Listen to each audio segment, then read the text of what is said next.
খুবই I am very lucky. আমার second কাজে এত দর্শকের এত ভালোবাসা পাচ্ছি। I am very lucky, I am very happy. তাহলে কি থার্ড নাটক ক্রিটিকের থার্ডে থাকবে?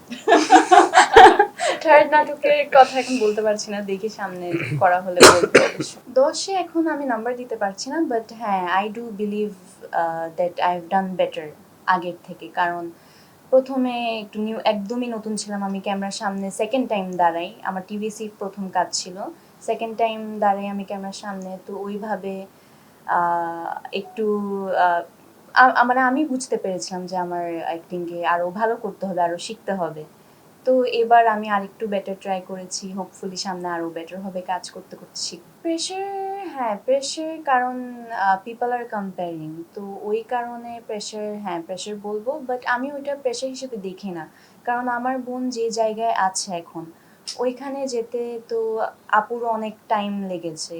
শি টুক কত 15 years এখন, তো ইট টুক হার আ লট অফ টাইম, অনেক লং একটা টাইম নিয়েই ও আমার বোন যেখানে আছে ওখানে আছে। তো আই বিলিভ কম্প্যারিজন করে আসলে কোনো পয়েন্ট নাই এখানে। আমাকে আমার মতো সময় দিতে হবে।